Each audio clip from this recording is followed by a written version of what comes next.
What is up, everybody? Welcome to an early edition of Crunch Time, to the sharpest minds in the biz. You know it. It's Eric in the house. What up, Eric? How are you? I am wonderful. We were just talking before the show. There's so much sports going on right now. It's hard to keep it straight, but there's very few things better than midweek day baseball to get us rolling. So I'm excited. That is well said. I'm juggling a lot right now. I just did a golf forecast. You got baseball, you got basketball, you got hockey. But I know one man who would just singular focus. He only cares about one thing in the entire universe, and that thing is baseball. It's Derek Carty, the creator, inventor, and CEO of The Bat. What up, Carty?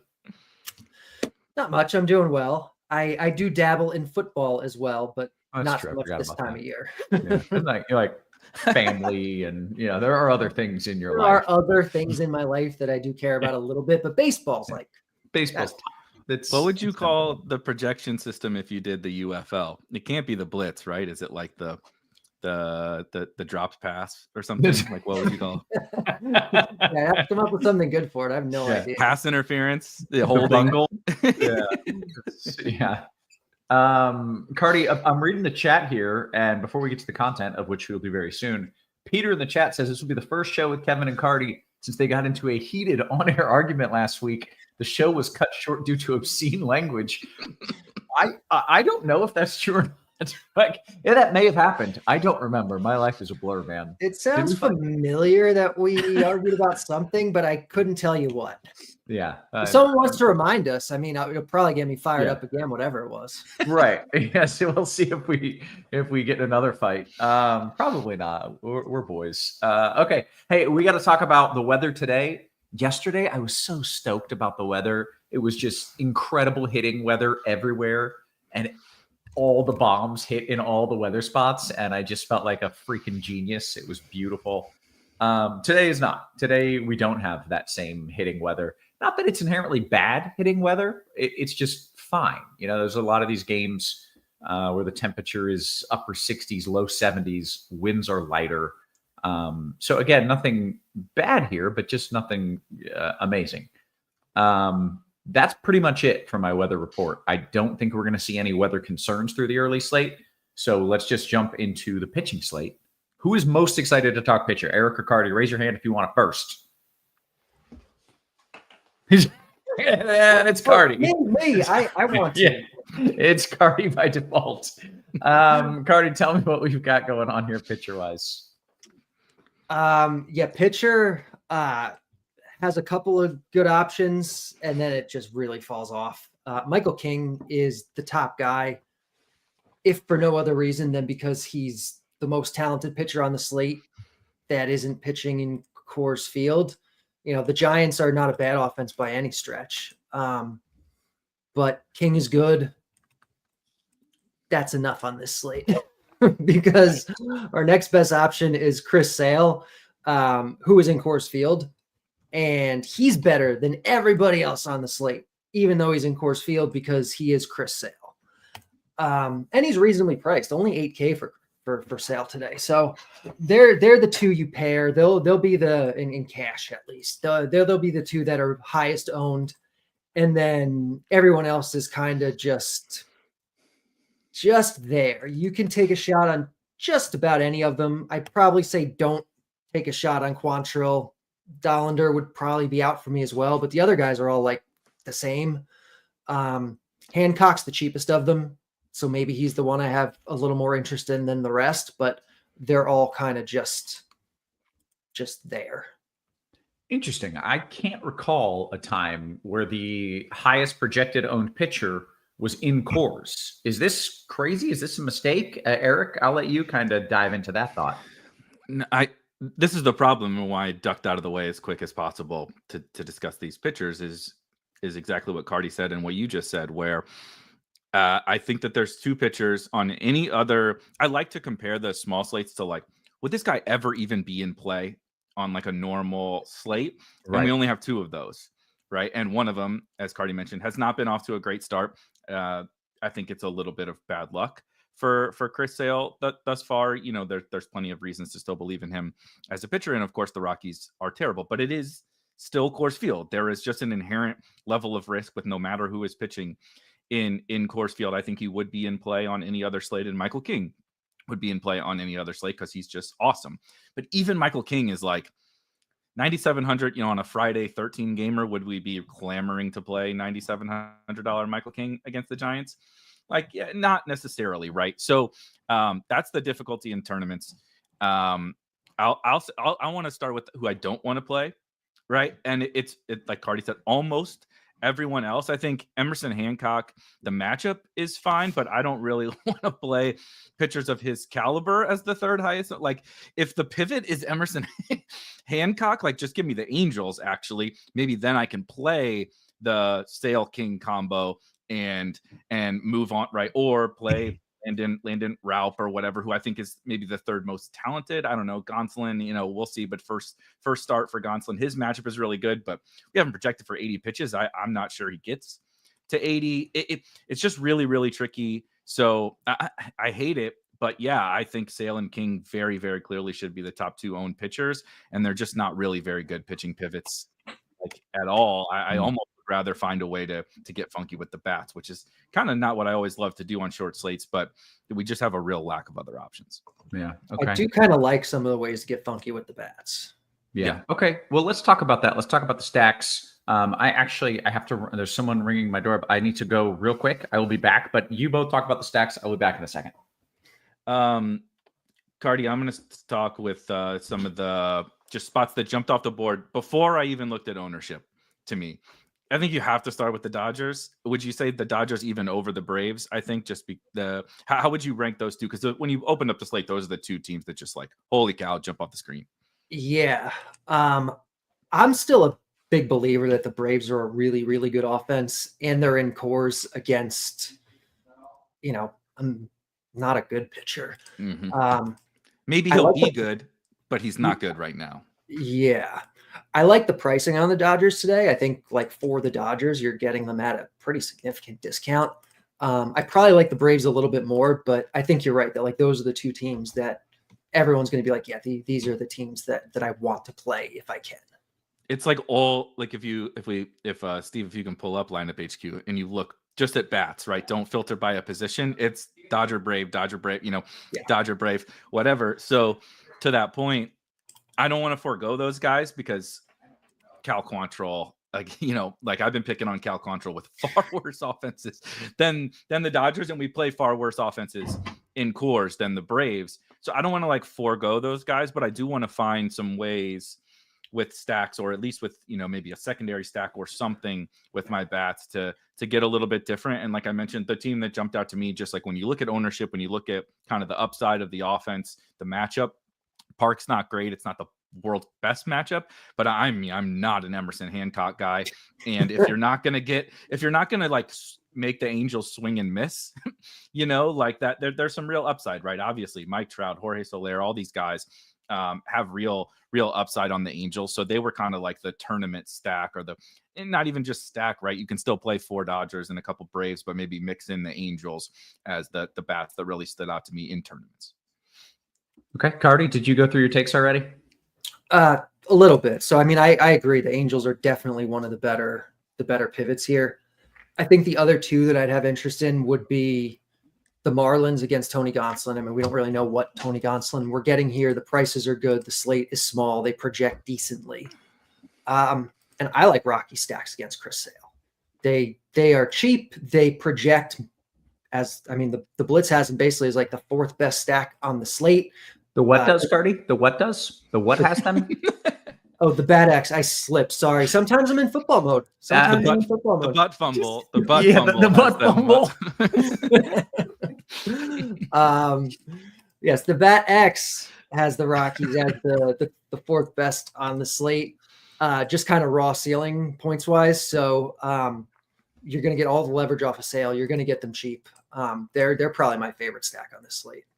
Only one lefty for the Rockies, I think, is kind of. There are some power bats like in the lineup. They're bad. There are. I mean, the Rockies are bad, and they're going to strike out a lot. And Sale could just go out and be Sale and dominate. But also, it's Coors Field, and they have a bunch of righties, and some of them are decent or at least have power. And they're cheap. I like Rockies. King Crown and says, "Hey, if you're playing Rockies bats, who are you playing at pitcher? Well, that's a good question. Not Sale. Yeah. But there's no, that's kind But of. that's the it's thing, not though. as if you- If you're playing out a scenario where the Rockies do well and Sale is not optimal, is not winning you the tournament, well, then playing anyone else is probably better than playing Sale, right? Sure. Yeah. Okay. That's fair. Let's go position by position. By the way, the reason I had to leave, of course, just as we started the show, we got my wife delivered groceries here and isn't here. So there's just ice cream just melting outside in the Texas sun right now. It's just, damn it. Anyways, let's go around the horn, talk position by position. Cardi, what are we doing at catcher? Let me pull up hitters. Yeah. So I mentioned liking the Marlins. Augustin Ramirez, this prospect they called up about a week ago. He's still underpriced for what his talent level is. He's 3.7K. I mentioned kind of liking them against the Dodgers here. It's a sneaky good park upgrade. Gonsolin, I've always thought, is overrated just based on his name value and what he did that rookie year. So I like Ramirez a lot. Hunter Goodman, though, I mean, for Colorado, give me plenty of Hunter Goodman, certainly in stacks as a one-off, even if you want, is fine. And then after that, it's, you can play guys in stacks. You can save money with Drake Baldwin, who will probably be the most popular, but I probably just prefer Ramirez even. And Mitch Garver's really cheap. He's a good one too. Sure. Eric, anything you want to add there, catcher? Yeah, I like Cardi's Rockies call, especially at catcher, where this is probably the spot. Hunter Goodman is one of the better hitting catchers, at least one of the most powerful catchers on the slate in Coors Field. You don't want to play Sale. This is a great spot where there's much less opportunity caught, right? Playing Rockies outfielders or something can get a little bit tricky because of what you give up in the outfield, but doing it at catcher, I like Goodman a lot. And then I just want to shout out Logan O'Hoppe against, I'll probably mention several Angels, but he's in particular interesting to me where Hancock is not a swing and miss guy. These are the kind of guys I like, power bats who swing and miss a lot against pitchers who don't generate tons of strikeouts. It's like Logan O'Hoppe since the beginning of 2024 struck out 31% of the time. Like that, his problem is he swings and misses a lot. Like 20% of the pitches he swings at, he misses, right? Like it's not very good. But we're talking 215, 220 ISO. If you can't make him swing and miss, he might hit the ball pretty hard, and that's pretty good. So I'm into him as well. Yeah. Okay. How about first base, Eric? I hate talking first base. We need to just get first base banned like FanDuel did catchers. They put them together and it made it worse somehow. Like, let's just play a bunch of shortstops. But of course, Ohtani is available at first base, and it's like you scroll down this list and find me Ohtani, Olsen, Freeman, and anyone else that you would ever even consider playing on this slate is even in tournaments amongst Ohtani, Olsen, and Freeman. I can play Ohtani in the outfield and play one of those guys. So that's kind of what I would prefer to do. So it's down to really Olsen or Freeman. And I will say we project Freddie Freeman for pretty low ownership actually on this slate. And so I kind of lean towards him as my favorite tournament option. Yeah. Okay. Cardi. I agree. People who play Dodgers are going to try to jam Ohtani, and you can play him in the outfield with Freeman. But with the prices and especially the state of the pitching, it's not easy to get both of them. So I think Freeman is definitely a good play here. I like Michael Toglia. No surprise, power hitting righty, middle of the lineup against Sale and Coors. Going to come in a lot lower owned than these other guys because he's Michael Toglia and he's facing Chris Sale. But that's okay on this slate because after those top three, there are no good first basemen. Like Toglia is probably just the next best, just straight up. You have Wagaman in that Miami stack that I like, and that's pretty much it. Yeah. Okay. Easy enough. Second base. If you have all the money in the world, Ozzie Albies is the guy you want because he's on the Braves and he's in Coors, and second base is, oh my God, so bad. But Kike Hernandez, I guess aside from Kike, it's so bad because Kike at least is on the Dodgers. He's an okay hitter. He's priced really cheap. He's 2.9K. He's the guy that just makes sense. You save money here and you spend at other spots. because after that, it's bad. Otto Lopez and Amador and those Miami and Colorado stacks, maybe, but they're bottom of the order hitters. Like, you probably are finding better pieces of those stacks. It's ugly. Yeah. Okay. Eric, second base. Everything that Cardi said, it's absolutely disgusting. But if you look at the very bottom of your screen, and you recall the absurd heater that Kyron Paris went on to start the season that made absolutely no sense. Cardi was probably screaming from the mountaintops as Kyron Paris is like 20% owned in tournaments. Like, this guy stinks. Like, I know. And if you go look, he has one hit since, the beginning of April, essentially. So we're getting the real Kyron Paris, but he can hit the ball. He showed he can hit the ball hard again, and he's facing a pitcher who, now I say this, and Hancock's going to strike Paris out like 3 times because that's what the kid does. But again, like, if you're going to chase something at like literally the lowest owned second baseman on the slate, the position's terrible. So I don't know, hunt a home run with one of these crappy guys. This seems fine.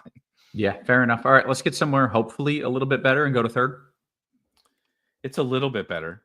That's all we can say. Yikes. That's okay. Progress. Right. It's like the Milwaukee Bucks were a little bit better last night, but still not the good season's enough. over. Yeah, the season's over. I like the guy that jumped out to me just from like, I like to compare, kind of Cardi, does this, is like just like talent versus like ownership. Mm-hmm. And Manny Machado kind of jumps off the screen there to me. Matt Chapman is like kind of a next up, but he's like, I'm probably playing Michael King. So Matt Chapman kind of gets X'd off the list there. Manny Machado as the best, tied for the best hitting third base somewhere right at the top of third baseman on this slate. And what do we have it? 7% owned, right? Everybody's going to play Riley and Muncy because they are, of course, on the teams that everybody wants to play. And then the rest of these guys pretty much suck. And so who's a good hitter, who's nobody's going to play? I think it's Manny Machado. So he's my top option, but I'm not like avoiding Austin Riley and Max Muncy by any stretch. Yeah. Okay. Carter, your thoughts there, third base. Riley and Muncy are clearly the top 2 guys. Riley, if you have money, Muncy, if you want to save. The Dodgers and Braves are the teams that, we're going to be gravitating towards, obviously. I like the Machado call, and I would throw Connor Norby into the mix. Not Machado talent-wise, but he's not terrible. And again, I think the Miami matchup is sneaky good, and you get him pretty cheap. So he'd be the other guy in my pool, I think. Yeah. All right, let's go to shortstop. He's on my main dynasty league, Cardi, that we drafted in like my sophomore year of high school. That is intense, and minor leagues and contracts and all that kind of stuff. So we're rooting for Connor Norby today. I'm with you. I do just have one question. Is it over for Max Muncy? Like, this is not going well. I keep waiting for it to turn around. And it's like, when I asked you about last time we did a show, I asked you about Luis Robert. And of course he sucked that day. And the next day hit a freaking home run because of course that's what happens. Yeah. I'm just like, is Max Muncy just going to turn it around, or is there anything to be concerned about? I mean, I think there's certainly a reason for concern here. It wouldn't be the first time we've seen a guy at his age, his kind of physical profile, skill set, just kind of fall off and be done. Like, he's the type of guy, once he loses his power, or even once his power just kind of becomes mediocre, his value is really sapped. And there are definitely concerning indicators about the power. The barrel rate was down last year, and he still showed some decent power. But there was maybe some indication that he was getting a little lucky there. It's still down this year. He's not lifting the ball in the air at all. There are concerns with Muncy. He's still cheap. It's still a small slate. He's still on the Dodgers, and it's a great matchup. I'm not saying don't play Muncy, but yeah, there are concerns with Muncy. Yeah. Okay. Very good. That brings us to shortstop. Cardi's thoughts at short, right? Ooh, shortstop. There are not as many good shortstops as you would actually hope for on a slate where we have said every other position sucks. I was expecting eventually it'll get good, but it's not. Just wait for the outfield. Yeah. We should do the outfield first. Yeah. Lead with the good news. Lead with the good news. That's a good move. All right. Mookie Betts is just like far and away the cream of the crop here. He's expensive, but if you can get him, you want to, because none of these other guys are particularly good. I think JP Crawford is the way I would go if you're not going all the way up to Mookie. Like, he's cheap, you save money, he's at least leading off against Anderson. It's lefty, so like his ownership probably won't even be like too high, but Anderson's a bit of a reverse splits guy. And the alternatives here are just not very good. Like, you have Nick Allen in the Braves lineup, but do you really want to waste a Brave spot on Nick Allen? I don't. You have Zach Neto and you have Xavier Edwards, who I definitely think is viable in those Miami stacks. But at 4.5K, I don't know. That's the position. I guess Willie Adames, you can hunt for a home run in tournaments and get some leverage off of King just because he has power and you get the leverage, but the projection's not good. Yeah. Okay. Well, let's go to the outfield, Cardi, where I think we have better news. Can I toss one in that is Please. one of my favorite tournament plays? Please. And it is Zach Neto. I know it's shocker, Angel, right? But I think Zach Neto's pretty good. Young player, had a pretty good season last year. Has power and speed, right? So hit 23 home runs, stole 30 bases last year. Just came back, right? So this is game 11. This is game 11 for him, but 3 home runs and 3 steals already, right? He's running, he's hitting for power. Now, he's not going to do exactly what he's doing so far, but he's also not Kyron Paris, right? He's not, right. He's not, this isn't that kind of a situation. I think he's a good hitter, and I think he has real power upside and real stolen base upside, and he's shown it already in a good spot. So he's probably my favorite, right? It's Mookie, of course, but after him, I have Neto. He's a priority for me. Okay, good stuff. Actually, Eric, why don't you lead us into the outfield then? All right, we can actually talk about some hitters who mimight make contact today. Excellent. Now in the outfield. Ohtani, we already taled about him, but he's the best. I mean, it's Shohei Ohtani against Cal Quantrill. Like, if he's, I'll be honest, if he's actually only 41%, I think that's egregiously low, and that's crazy for a hitter. But like, it's Shohei Ohtani against Cal Quantrill, and there's only 4 games. Like, it's just kind of crazy whether you play him as a one-off. I think that there's ways to make it work, ownership wise. And then, yeah, I mean, you see it on your screen. It's like Brave, Dodger, Brave. Like, those guys are all of the best plays on this slate. I'll leave some of the Cardi's, teams that he really likes, options, Marlins, Rockies, etc. But shocker, another Angel. But I love Mike Trout today.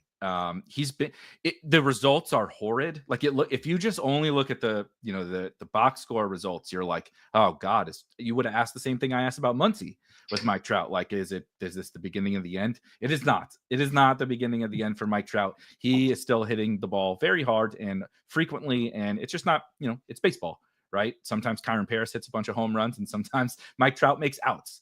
At like sub 10% Mike Trout on a 4-game slate against Emerson freaking Hancock. Like, yeah, you can sign me up for that one. So he's my favorite tournament play. Yeah, good stuff. All right, Cardi, your favorites in the outfield?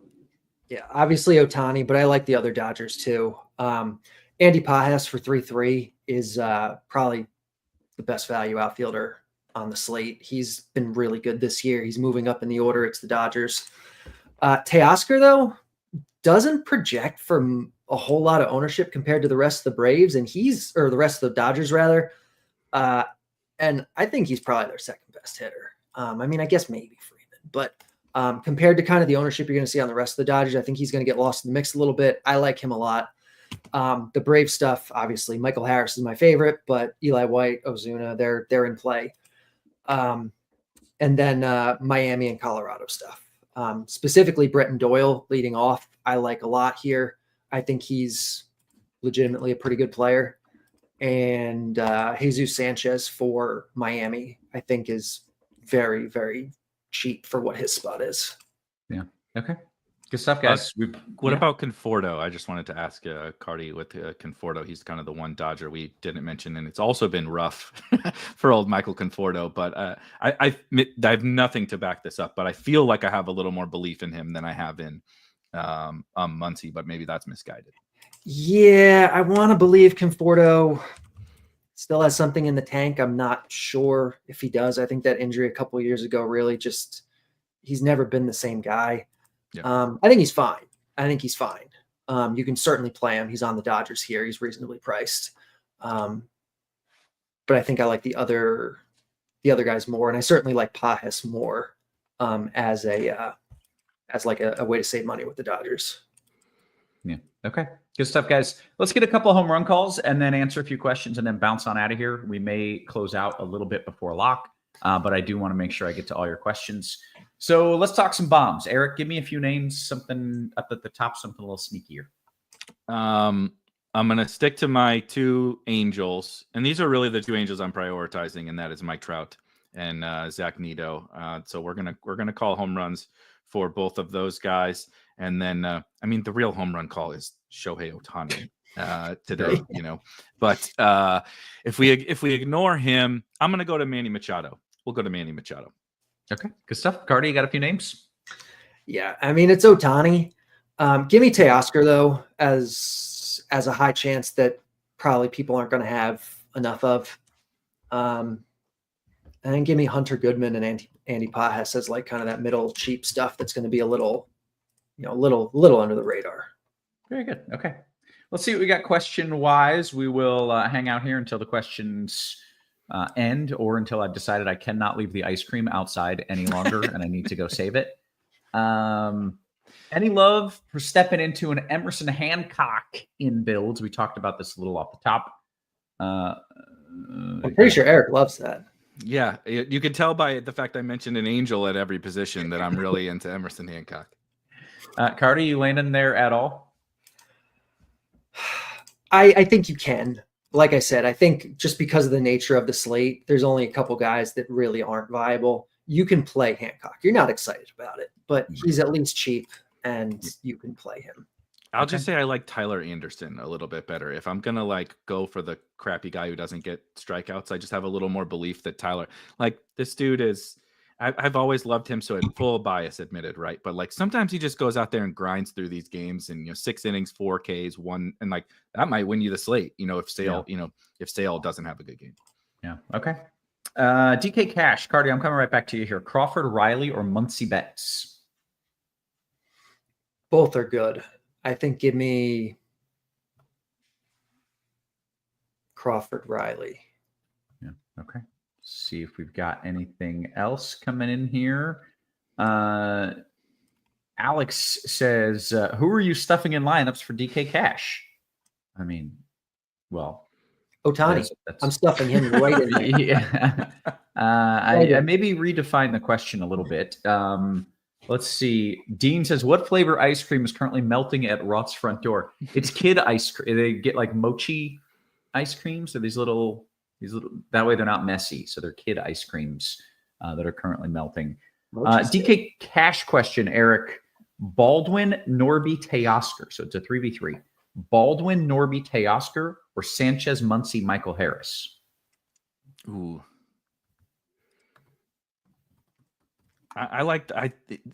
There's 2 hitters I would prefer on the first one, so I'm going to go with the first one. Though the ownership might say the second one. Michael Harris being in there is kind of a swing, but there's so many outfielders. Like there's so many outfielders that I think I'm okay with that. Okay. I want to make sure that everyone is okay with getting the best deal in the industry. MLB DFS annual option, 425 schmackaroos. But today we dropped the price of Combo Pro to mirror the MLB annual package. So you can get all the sports, except NASCAR, for the same price as what you're paying for MLB. You should just do that. And if you actually really want to save money, do that 6-month thing. You save 35% as opposed to going month by month by month. So there are multiple good reasons to sign up and take advantage of that. Kevin says, hey, I know it's not this slate, but 2 different 4K pitchers on tonight's slate. That is a Cardi specialty, Kevin points out. Any thoughts, Cardi? Have you looked at this? I actually haven't looked that far ahead yet, but I am going to look right now because you're right. I love when you get a decent 4K pitcher. I know we have today's pitching is like there's all kinds of weird guys. Okay, so we have Noah Cameron and we have Waddle, who's going to be the bulk guy for the Mets. Cameron's the guy I'd have. I think you can. I mean, at 4K, you theoretically could play both. I haven't looked at slate dynamics yet, like if you need them, but they project well enough. Cameron's the one I have the most interest in. He's like a pretty solid prospect, and he's not just going to be a bulk guy the way Waddle is, where he might only go 65 pitches. He does have some of his own pitch concerns. When I looked this morning, I think, what was it? It's been a while since he pitched or something. Like, it's been like 2 weeks since he had a real game. And I think he threw like 30 pitches like 3 or 4 days ago or something weird.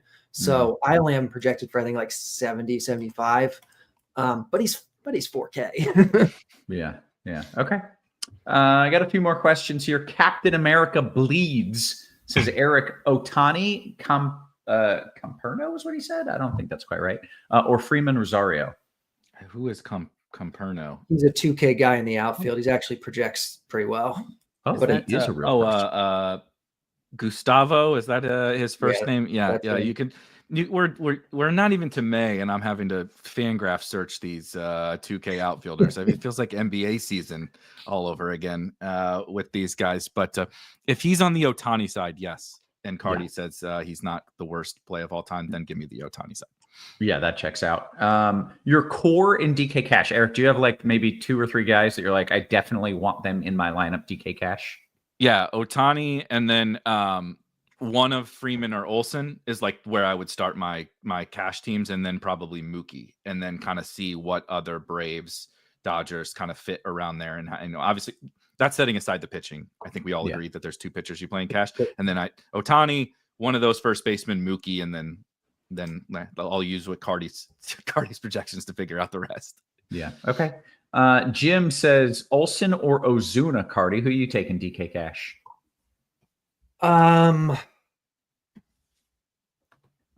Probably Olsen, but it's close enough. Yeah. Hey, make sure you're hitting the thumbs up. We are almost closing out the show here. But I want to make sure we get to Alex's question. King and Sale, Cardi, and DK Cash. Is it that easy? It's never that easy. Yeah. Don't overthink it. Please don't play anybody else in cash. Okay. It Emerson, is Hancock, and Cash would be quite bold. Yeah. Okay. Well, guess what? We did the things that we came here to do. We have answered all the questions. Oh, we got one more coming in from I Rock Noobs. I had to figure that out. It was cleverly typed. Is a 5-3 Braves Seattle with King and Sale too chalky, Eric? 5-3 Braves Seattle with King and Sale. Is it too chalky for the $150 3 max? I'm trying to avoid Dodgers and pray. No, I think Seattle's fine. Not every single Brave is super chalky. I think that's fine. I just want to say, if you that's one of those names that if you don't really take your time and pronounce it, you could have. We might not have been working with you next week. I was worried about saying male genitalia, female. There was a lot in that name, but we worked our way through it. By the way, Javi Baez with the grand salami. So we got things happening already this afternoon. All right, we're going to bounce on out of here. As I mentioned, I literally go need to save ice cream. So for Eric, for Cardi, for our wonderful production crew, always working hard behind the scenes. Guys, we appreciate you. We love you. And we will catch you again later on today. We got another show in like 2 hours. You have been Crunch.